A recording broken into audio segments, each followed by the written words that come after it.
Good morning. This is Bull Johnson. Welcome to Independence is Power, Episode 3. We kind of missed last week. We were snowed in. It was pretty nasty. I mean, we couldn't even get out of our driveway for 2 or 3 days. And the gentleman who's kind enough to help me with this was also snowed into his house.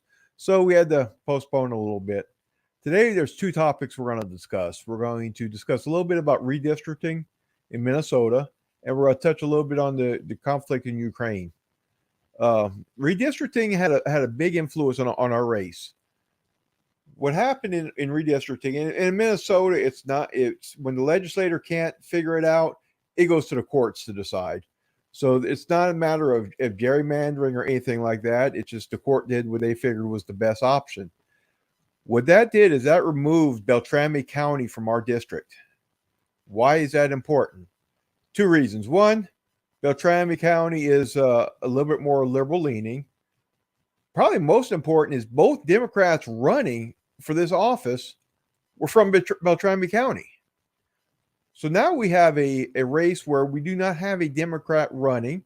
This all happened on the 15th, and between now and the 15th, no Democrat has stepped forward and said, hey, pick me. I'll do it.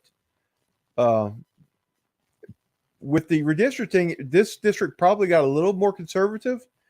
So now there's a real question on whether any Democrats are going to be willing to spend their money, to throw their money in what they consider a lost cause. Again, Trump took this district 65% last election. It's now more conservative. So the Democratic Party is probably going, okay, what do we want to do here? This leaves us right now into a three-person race. Myself, Michelle Fischbach, who I might add has not announced she's running for re-election yet, and my buddy Mark Lindquist, who was running as a Democrat, decided that he was a cut sling load and he wasn't going to run as a Democrat anymore. Once they told him they expected him to do 4 hours of fundraising for the DNC every day, he's like, no, I'm out. So he's running as a left-leaning independent. And then, of course, there's myself running as a libertarian-minded independent. This changes the scenarios quite a bit. I mean, it puts us right where we want to be. I mean, we are right there in the mix. There's not enough that can be said to overestimate exactly what this is going to mean, what this is going to do. The three counties or so that they added to our district, not only are they conservative counties, but they're pretty much anti-establishment counties. In Morrison County, the establishment GOP just this week was caught switching names from the caucus delegates in order to favor one governor candidate. So, of course, now the people of Morrison are throwing their heads up in the air going, come on, we're supposed to be the party for election integrity, and these are the games y'all play. The only team that care about election integrity, depending on who's winning. And that only bodes well for us. I mean, because again, we are running from outside the parties, outside the establishment.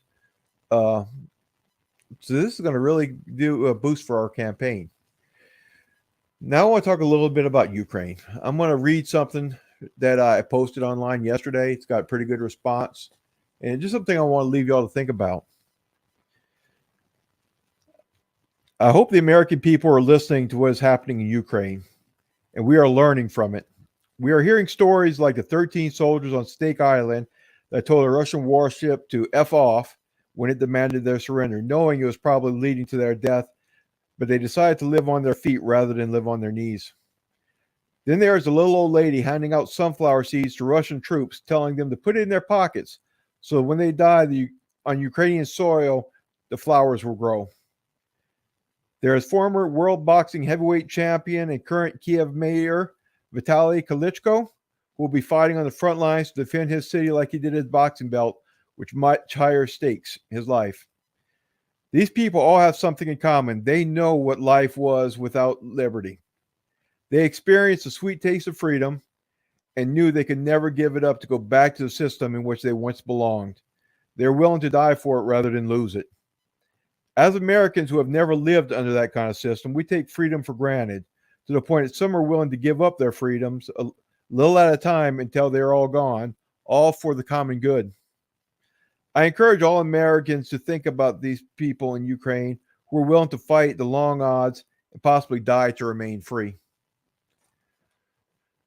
There's a lot being said about how we don't always appreciate what we have until we lose it, because we have never been without it. I mean, you don't realize what you have until you lose it. That is one of the things with the people from the people of Ukraine is they know what it's like not to have that freedom, not to have that liberty, and they're willing to give everything for it. I mean, they're willing to do whatever they can. And I tell you what, they're putting up a bigger fight than a lot of people expected them to. What a lot of people with Russia didn't understand, and what a lot of countries don't understand, is in recent history, no free people have ever been beaten to the point of beaten to the point where they're not going to continue to fight back, where they actually become a part of another country.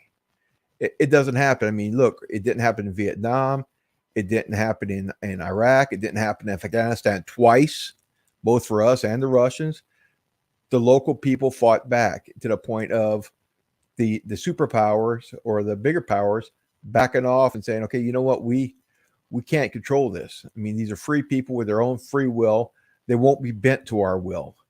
And I think that's the lesson that Russia is learning right now, is that even if they capture Kiev, even if they win this quote unquote war, this is going to be a long-term struggle to the point of they're going to get to the point where it say it's not worth it anymore because of the local populace saying we've tasted our freedoms, we want them back. I'm not going to sit here and pick one side over the other in the conflict, as I'm more worried about the individual Ukrainians and their drive for freedom.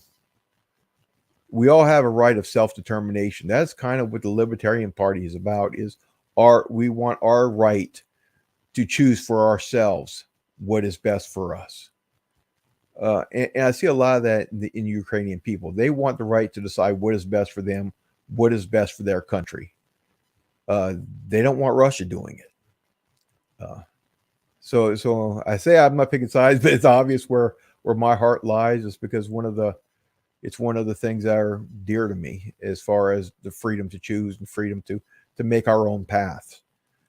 And that's what this whole war came about, is Ukraine wanted the right to determine what their own path was, and it didn't fulfill into what Russians felt they needed for their security. We're going to have to wait and see how that goes. That's the main thing I wanted to say as far as Ukraine. I do want to thank everybody for tuning in today. Not going to be too long today. I've actually got to, I'm going to be the guest speaker at the North Dakota Libertarian Convention a little bit later today. So that's where I'm heading to right after this. Next week, we're going to be on the Pat Ford Show on Libertarian TV next Friday. I hope to see some of you there. And other than that, I mean, we're happy to be here. As a last note, what I want the voters of Minnesota's 7th Congressional District, I want to say to you, I am the only candidate in the race that is 100% committed to your freedoms and liberty. All of your freedoms, all of the time. This is a lesson that the Ukrainian people know. This is a message I hope that you will remember.